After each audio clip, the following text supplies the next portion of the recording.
Esta manhã de quinta-feira, bom dia. Bom dia, Marcos. Bom dia, Geraldinho. Bom dia a todos os que estão nos ouvindo no Panorama 95. É sempre uma satisfação estar aqui para a gente falar sobre assuntos do coração. Pois é, o nosso tema de hoje é o hipercolesterolemia. Como é? Deixa eu só letrar aqui. É hipercolesterolemia. Exatamente, não, quase não sai, né? É um trava-língua, né, Marcos? Você está ficando igual o Dr. Enio, ele gosta muito dessas coisas também. E aí, o que é que significa isso? O que é que significa? Que nome tão difícil é esse? Que nome tão difícil é esse? A gente usa muito mais no cotidiano o termo popular que é colesterol alto, tá certo? Quando a gente vê, dividindo aí os três, a gente tem o prefixo, que é o hiper, que quer dizer muito, ou acima, ou em um grau elevado. Colesterol, que é exatamente a raiz que está no meio, e o sufixo emia, que indica que esse valor alto de colesterol está presente no sangue. Então a hipercolesterolemia, na verdade, nada mais é do que o termo técnico, o termo médico, para o valor alto de colesterol no sangue, que a gente trouxe hoje para a discussão, por ser um importante fator de risco, um dos 4 clássicos fatores de risco para uma série de doenças cardíacas. Então, devido a isso que tem importância a gente saber e cuidar dos valores, dos níveis de colesterol no sangue, porque eles não de forma imediata, mas com um acúmulo progressivo com o tempo, eles acabam repercutindo sobre o coração e sobre diversos outros órgãos do nosso corpo. Agora, existem vários tipos dessa doença? Isso, exatamente, Marcos. Na verdade, esse termo hipercolesterolemia já é um subgrupo de algo que nós chamamos de dislipidemias. Fazendo a mesma coisa que a gente fez com o nome hipercolesterolemia, a dislipidemia é uma alteração, uma modificação. Lipide, que é a raiz, o eixo, se refere aos lipídios, que é o conjunto de gorduras que nós fabricamos e estocamos no nosso organismo, e emia de sangue. Então, dislipidemia é uma alteração no metabolismo dos lipídios do nosso corpo que se reflete nos níveis de circulação sanguínea. E essa dislipidemia ela pode ser caracterizada em 3 tipos básicos. Um deles é a hipercolesterolemia pura, que é essa que a gente discute aqui, onde você tem apenas os níveis de colesterol alterados, elevados, né? O colesterol total e o colesterol ruim, o colesterol LDL.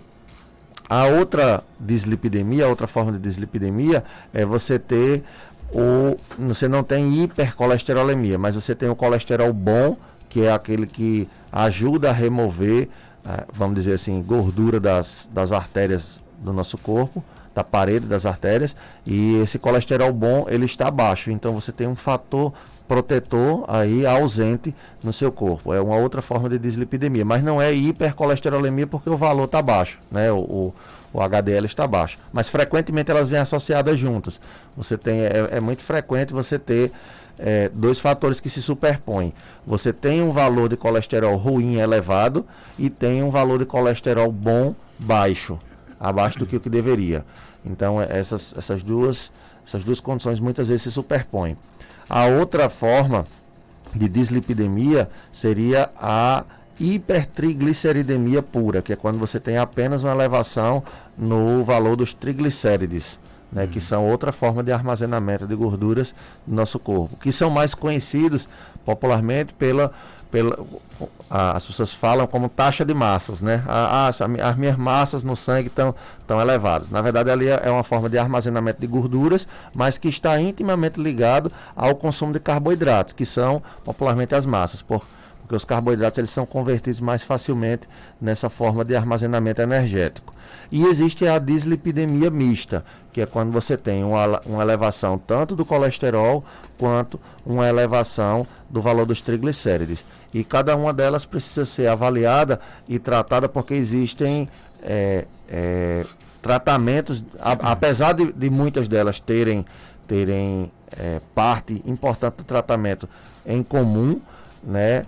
especialmente o tratamento não farmacológico, mas quando você parte para a parte de medicação, aí os tratamentos são diferentes para cada uma delas. Se é só o colesterol LDL, que é o ruim, que está elevado, se é o colesterol bom, que está baixo, ou se é o triglicérides, que está alto, aí a gente tem medicações e terapias diferentes para eles. Então, na verdade, é uma doença que ela é provocada pelo colesterol alto, pelo excesso de colesterol. Isso, exatamente. A hipercolesterolemia, ela é caracterizada pela elevação dos valores de colesterol. É o que popularmente as pessoas dizem, não, eu tenho colesterol alto. Pronto, quando a pessoa diz que tem um colesterol alto, ela tem hipercolesterolemia. Essa doença, ela pode ser adquirida, você pode ter ela como forma do que a gente chama de uma doença multifatorial, quando você tem alguma propensão genética pequena associada ao comportamento no ambiente, não você não controla direito a sua dieta em relação a gorduras, você não faz atividade física, e esse somatório de um pouco da sua genética, com um pouco da sua falta de dieta, com um pouco da falta de atividade física, resultam na elevação. E existe uma outra forma, que é uma forma que é intimamente ligada apenas à parte genética. Independente do que você faça de atividade física ou de dieta, o seu colesterol ele vai se tornar elevado em algum momento da vida do mesmo jeito, que é o que nós chamamos de hipercolesterolemia familiar, porque ela é transmitida de pai para filho, e geralmente os níveis de colesterol nessa condição, na hipercolesterolemia familiar, eles são bem mais elevados do que os que não são familiares, como a gente chama. Hipercolesterolemia, né? Isso. Agora treinando essa palavra. Né? Sai, a hora sai. Né? Mas, doutor Wander, então no caso, por exemplo, se eu consigo controlar o meu colesterol, né? Certamente eu jamais vou ter essa doença. Sim. Eu posso tê-la. Então, se você não tem a genética familiar para hipercolesterolemia, a grosso modo ela é suspeitada quando as pessoas têm um colesterol LDL, que é o colesterol ruim, acima de 190. Para confirmação mesmo, seriam precisos estudos genéticos, mas isso na prática não é viável para a população. São exames extremamente caros e que na prática não vão mudar muito a nossa conduta. Então, a gente suspeita muito de hipercolesterolemia familiar quando o colesterol LDL está acima de 190. Se você tem a forma da hipercolesterolemia familiar, não importa o que você faça, o seu colesterol vai estar alto e é necessário fazer tratamento medicamentoso. É lógico que se você tem uma condição como essa, você não pode dizer, se não importa o que eu faço, meu colesterol vai subir, agora que eu vou comer de tudo que não presta. Não, porque aí é que ele sobe de uma maneira mais descontrolada. O que a gente quer dizer é que fazer apenas as medidas não medicamentosas, ter um estilo de vida considerado saudável, com dieta e atividade física, não é suficiente na hipercolesterolemia familiar para você conseguir controlar os seus valores de colesterol, e é preciso entrar com tratamento. No caso da hipercolesterolemia não familiar, que é a mais comum, que é a que a gente vê no dia a dia, aí sim, tudo depende, isso é respondendo a sua pergunta, né? O meu colesterol, ele vai se tornar alto de todo jeito? Como é que vai ser? Se você não tem a forma familiar, se você não tem hipercolesterolemia familiar e você mantém uma dieta adequada, com baixo consumo de gorduras saturadas. Gorduras saturadas são aquelas que são endurecidas. Né? Margarina, a manteiga que fica você vê a borra, né? Ficando endurecida na garrafa, e banha, por exemplo, são as principais, as que a gente usa como maiores exemplos de gorduras saturadas, e elas têm um potencial muito grande de aumentar o colesterol, e especialmente o colesterol ruim. Então, se você tem uma dieta onde você reduz o consumo dessas substâncias, substitui elas por alguns lipídios, óleos que são de origem vegetal e que são benéficos ao corpo, como por exemplo o azeite de oliva. Se você faz essa mudança na sua dieta, você evita frituras, evita o enroladinho, a coxinha, os pastéis, as carnes assadas no óleo, né, que a gente chama de carne assada aqui pra gente, mas é carne frita, na verdade, né?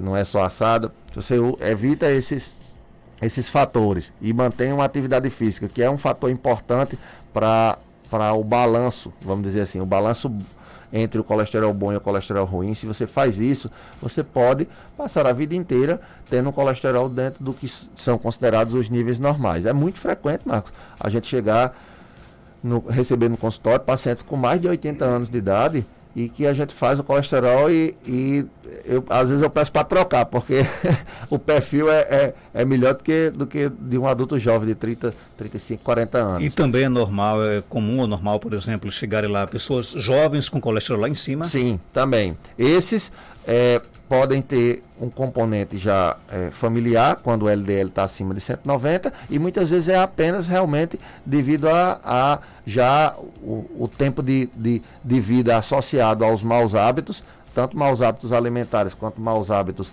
em não fazer atividade física, e já pode resultar de fato na elevação dos colesteróis já desde jovem. Jovem assim, 20 anos, 25 anos, a gente de vez em quando se depara com pacientes com esses valores elevados. E isso acaba se tornando um fator de risco, porque vai se acumulando com o passar do tempo, né? Os pacientes vão acumulando risco com o passar do tempo. E para que eu venha também, a gente está aqui tratando hoje um tema que afeta aí mais de 800 mil pessoas, né? Isso, exatamente, é extremamente frequente. E também é responsável por 5 a 10% dos casos de eventos cardiovasculares em pessoas abaixo de 50 anos. É isso. Ela tá Isso pode levar à morte também, não? Pode sim, com certeza. É exatamente por isso que a gente está tratando.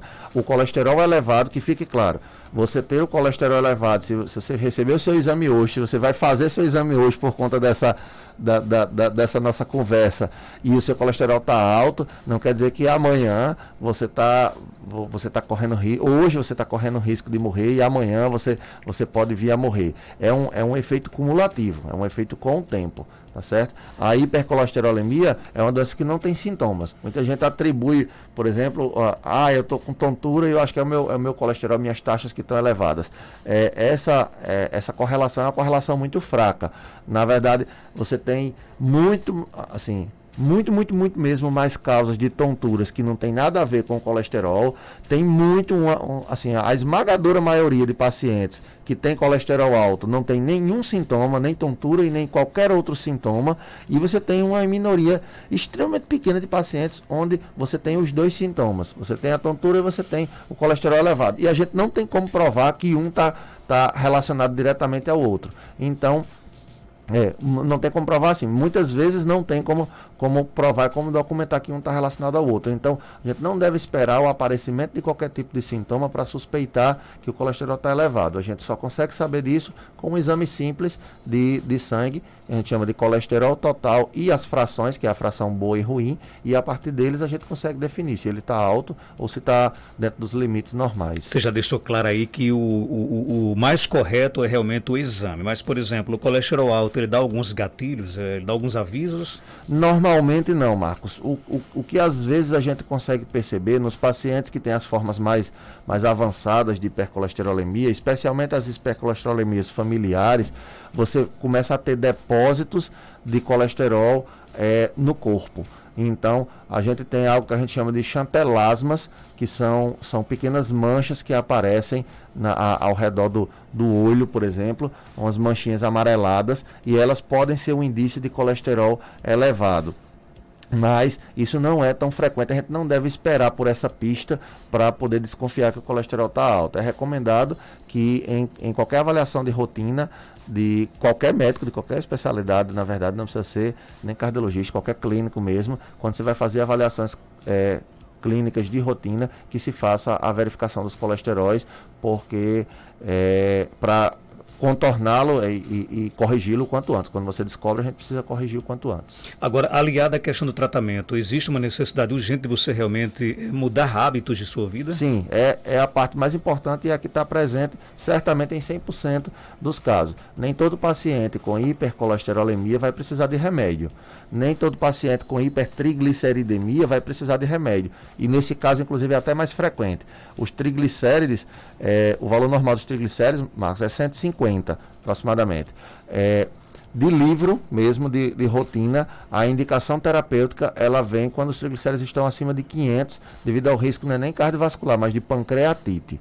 Então, nesse intervalo entre 150 e 500, vai da discricionariedade do médico, da experiência do médico, de decidir. Alguns são mais técnicos e só começam a tratar a partir dos 500 mesmo. Outros, a partir de 300, de 400, já começam a fazer o tratamento. Mas, vou dizer para você, a maioria dos médicos entre 150 e 250 de triglicérides, que é um valor que é elevado, não tratam os triglicérides com nenhum tipo de medicação, porque é um tipo de dislipidemia que responde extremamente bem às medidas não farmacológicas. Ou seja, se você começa a instituir uma dieta séria e fazer atividade física, os seus níveis de triglicérides podem voltar ao normal sem necessidade de absolutamente mais nada. Então, eles estão presentes, são dois tratamentos que estão presentes em 100% dos pacientes. A gente não tem outra forma de fazer. Não tem como não recomendar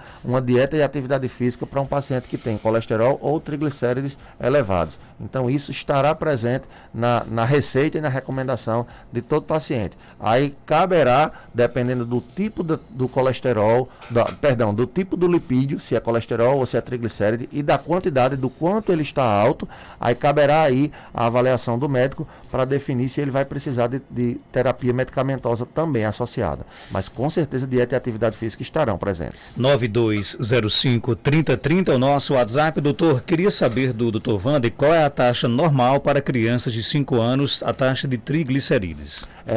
Eu não tenho essa informação, porque a gente trata habitualmente de adultos. Eu posso trazer no futuro, ou até pesquisar aqui ao final, Marcos, e mandar para você responder eventualmente ainda hoje, mas eu não tenho esses valores, porque os pontos de corte para abaixo de 20 anos, habitualmente, abaixo de 18 a 20 anos, eles variam conforme o tempo. Então, se você pega um exame laboratorial de uma criança, você tem muitas vezes um ponto de corte de 0 a 2 anos, outro ponto de corte de 2 a 4, outro de 4 a 6, outro de 6 a 10, outro de 10 a 15. Então, são pontos de corte que normalmente ficam na cabeça de quem faz essa avaliação mais frequentemente, que é o pediatra. Eu não tenho esses valores, mas a gente pode pesquisar e eu posso repassar para você divulgar aqui ao final da entrevista, ou então numa eventual entrevista futura. Ok, então. Colesterol HDL 86, colesterol LDL 151,20, colesterol VLDL 47,8. Tá normal? Então, o colesterol VLDL é considerado uma fração dos triglicérides, aproximadamente 20% dos triglicérides. Se ele está em 47, foi isso que... 47,8. Pronto, se ele está em 47,8, indica que os triglicérides estão em aproximadamente 239, 240 o valor de triglicérides. Então, tem os triglicérides elevados aí, num valor que a maioria dos médicos não iria proceder a nenhum tratamento medicamentoso, iria fazer apenas a recomendação dietética e de atividade física. Aí, na avaliação dos colesteróis, o que você tem? O colesterol HDL muito bom. O colesterol HDL é bom. Às vezes eu até, no modo de falar, a gente confunde um pouco as coisas. O colesterol HDL é bom. E os valores aí estão bacanas, para usar uma outra palavra. Estão muito legais. Por quê? A gente considera habitualmente que o colesterol HDL está no nível desejável quando ele está acima de 60 e ele está baixo quando ele está menor do que 40. Entre 40 e 60 está neutro. Nem é fator protetor e nem é fator de risco. Nesse caso, a gente tem um fator protetor porque está em mais de 80, pelo que ela descreveu.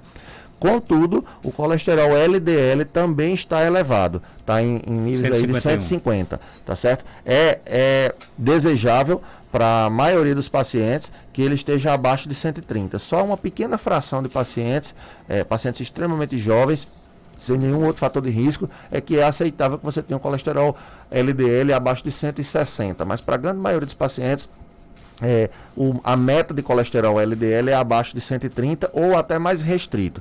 Para isso a gente precisaria calcular baseado em idade, em valores de pressão arterial, e isso é um cálculo que não é de cabeça, porque envolve logaritmo. Então normalmente a gente usa uma ferramenta, um aplicativo para fazer o cálculo do risco cardiovascular do paciente, para poder determinar qual é o objetivo do colesterol LDL. Só para dar um exemplo a você, um jovem de 30 anos que não tenha nenhuma doença, e nenhum fator de risco adicional, o colesterol LDL dele é aceitável, pode ser até 130 ou até 160, dependendo de qual diretriz você se baseia. Já um paciente, por exemplo, de 70 anos de idade, masculino, fumante, diabético, e que já tenha tido um evento prévio, por exemplo, já teve um infarto do coração, ou fez uma cirurgia, ou fez uma angioplastia, esse paciente ele deve ter o colesterol LDL em menos de 50. Então a gente é extremamente rígido para tentar baixar, porque ele é um dos fatores mais importantes nesse aspecto. A ouvinte disse que a pressão dela está boa, ela treina direto, não faz dieta, mas mesmo assim é bom procurar uma orientação médica, né? Sim, com 150 de LDL é importante fazer uma avaliação exatamente para calcular esse risco cardiovascular e planejar o futuro.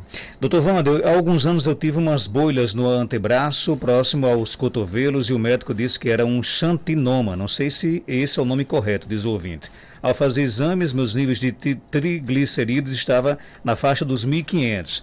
Apareceu novamente há umas 3 semanas os sintomas. E o colesterol HDL nem apareceu no exame. Hoje eu faço uso de rosuvastatina, 20 miligramas, e ciprofibrato 100 por um mês. Mudei os hábitos alimentares, mas ainda persistem os xantinomas no braço. O ômega 3 ajudaria nesse tratamento?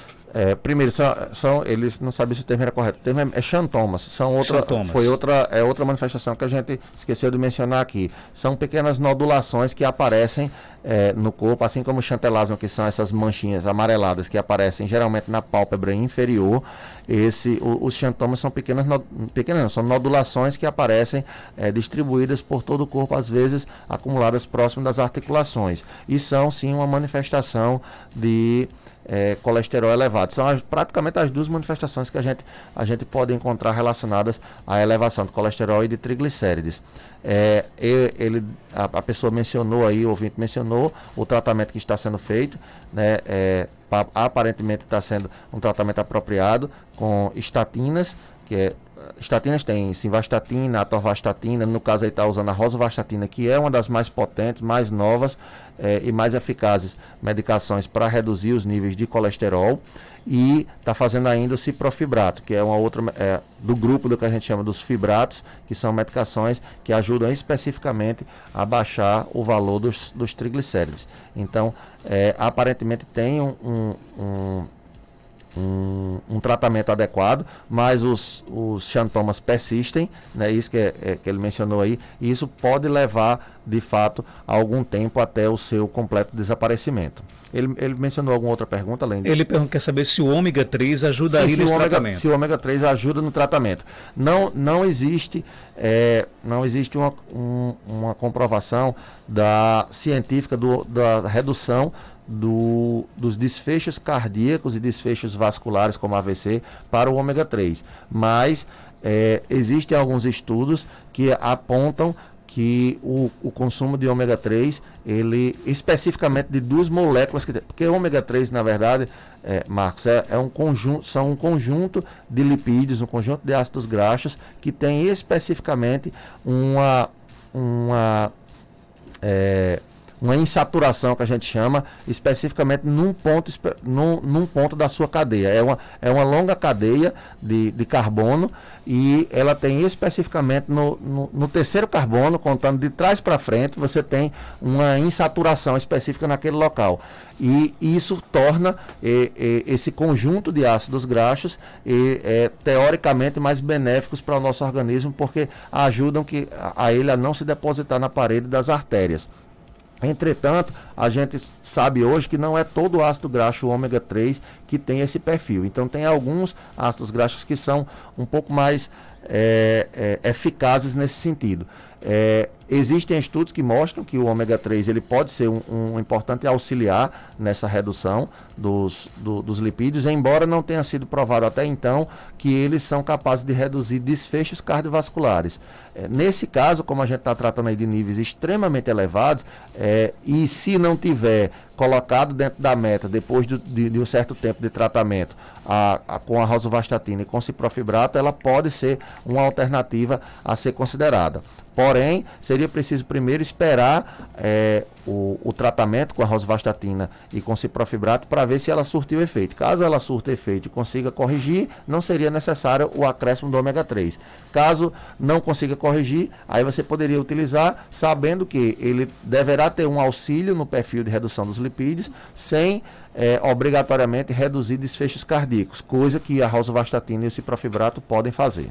O Edivanaldo pergunta, doutor, eu tenho xantelasmas, é isso mesmo? Isso, é isso que a gente mencionou aqui, são essas manchinhas. Xantelasmas nas duas pálpebras. Isso. O exame de colesterol não deu elevado, o que pode ser?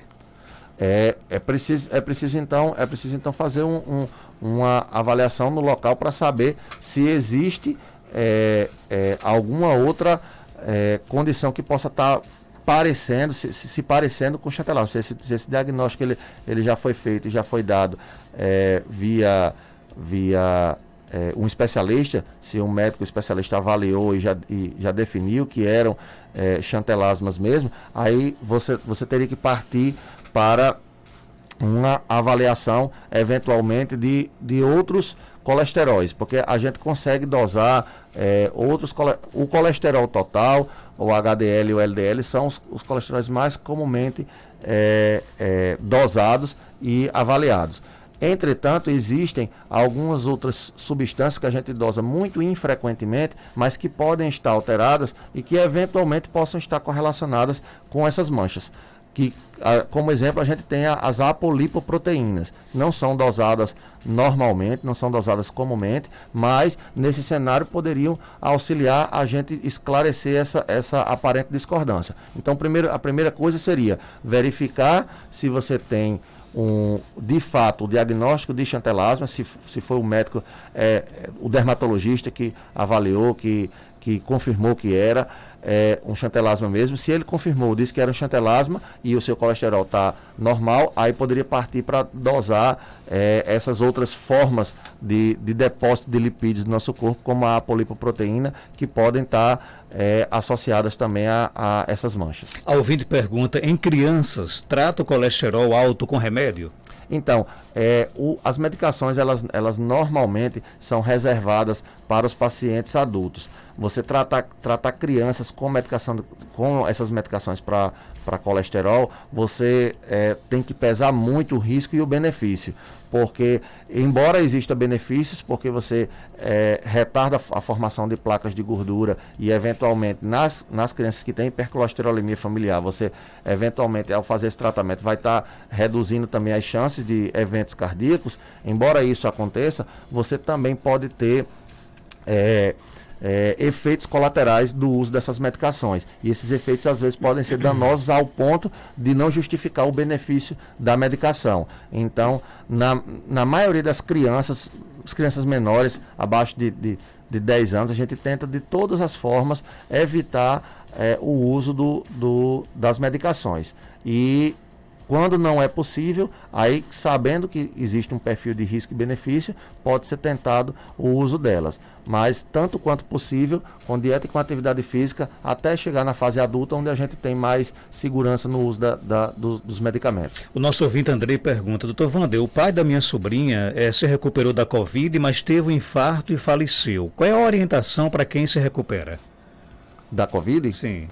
Não, o infarto foi sequela da Covid? O infarto pode ter relação de fato com a Covid. Isso tudo ainda é muito novo. A gente ainda está se acostumando com isso. Mas provavelmente esse infarto não teve uma relação direta com os colesteróis, que são o tema central da nossa discussão de hoje. É possível que tenha havido algum distúrbio, algum evento na cascata de coagulação, que é inclusive um dos grandes problemas da Covid. Ela mexe, devido a uma forte resposta inflamatória em todo o organismo, ela acaba mexendo na cascata de coagulação e pode induzir a formação de coágulos que podem resultar em infarto. Por outro lado, você pode também ter o que a gente chama de infarto do miocárdio na ausência de obstrução das artérias coronárias, que é quando você tem apenas uma demanda muito grande para o coração para se livrar do coronavírus e na fase de recuperação, na fase de convalescência, ele é muito exigido e não consegue dar conta desse trabalho todo com a quantidade de sangue que ele recebe. Mesmo que não tenha obstruções, não tenha placa de obstrução nas coronárias, mesmo assim ele não consegue dar conta dessa demanda e faz esse infarto agudo do miocárdio. A orientação para os pacientes é, se tiver qualquer tipo de sintoma, a gente não tem como fazer, e não há indicação, não há nenhuma diretriz, não há nenhum estudo publicado até o momento que indique que todos os pacientes com Covid, eles precisem necessariamente passar por um rastreio cardiológico para verificar se vai ter infarto ou não, porque essa não é a regra dos pacientes. Agora, os pacientes que tenham antes fatores de risco, eles podem e até é recomendado que sejam avaliados após a Covid para ver se a gente pode fazer alguma coisa, mas não dá para a gente fazer isso para toda a população, dizer para todo mundo que teve Covid que tem que fazer uma avaliação, que tem que fazer um exame cardiológico para saber se corre o risco de ter um infarto ou não, porque a gente sabe que essa não é a rotina para a maioria das pessoas. O que é que a gente orientaria então? Se tiver qualquer tipo de sintoma, procure imediatamente a urgência do hospital, especialmente dor no peito e falta de ar e palpitações. E se você tem fatores de risco, já tinha mais idade, é hipertenso, é diabético, tem colesterol elevado, já tinha o diagnóstico anterior de doença cardíaca, aí sim, talvez valha a pena a gente fazer uma avaliação para saber se está tudo bem, fazer uma avaliação de rotina. Criança de 6 anos com glicose 90, é normal? Também não sei.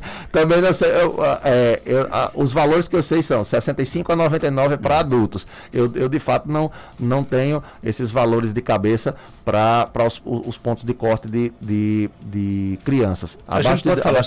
Você pode trazer esses dados na sua próxima participação. Exato, a gente pode sim, com certeza. Ok, eu quero até pedir desculpa aqui aos nossos ouvintes, são muitas perguntas aqui no nosso WhatsApp, mas infelizmente, gente, não dá tempo a gente fazer todas as perguntas. Eu sei que quem manda para cá a pergunta fica naquela expectativa dela ser respondida, né? E a turma se chateia com razão, né? Claro, se chateia comigo, evidentemente, né? Mas eu vou aqui guardar as perguntas e na próxima participação do Dr. Wander, ele vai responder na medida do possível, tá bom? Dr. Wander, ele é médico cardiologista, está na Clínica São José, na Rua Terezinha Leite, 1883, bairro Penedo, aqui em Caicó. Telefones 99422-3138, 99431-0681. Dr. Wander Weyden, obrigado pela sua participação. Eu que agradeço, Marcos. Muito obrigado. São 7 horas 2 minutos. Eu volto já após o nosso intervalo.